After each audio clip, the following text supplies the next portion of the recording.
قال الرسول صلى الله عليه وسلم: ثلاثة جدهن جد وهزلهن جد: النكاح والطلاق والرجعة.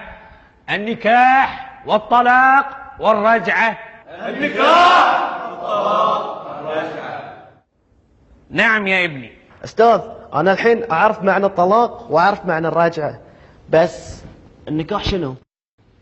سؤال جميل. النكاح هو المسمى الشرعي لزواج الرجل بالمرأة. لزواج الرجل بالمرأة. بس أنا أستاذ للحين ما فهمت. يعني أنا أقول لك: يا فلان زوجتك ابنتي، وهو يرد علي ويقول: وأنا قبلت، فتصبح على هذا الأساس زوجته. لا أستاذ ما فهمت. يعني يا جاسم أنا أقول لك: يا جاسم زوجتك ابنتي. وأنا قبلت.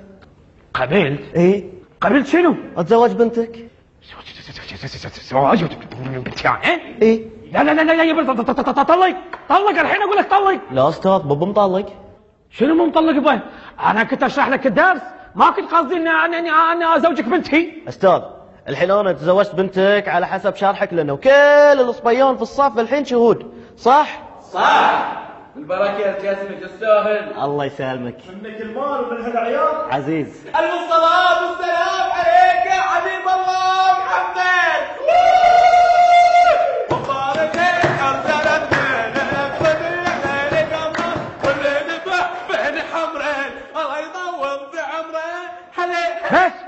بس ولا كلمة بس. وانت قاعد مكانك بعد.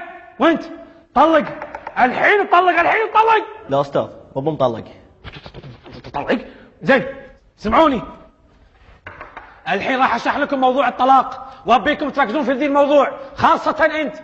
الواحد اذا بيطلق زوجته لازم يقول لها: يا مريم انت طالق. سمعتوا؟ راح ابتدي فيك يا جاسم. يلا ريبيت وذ مي.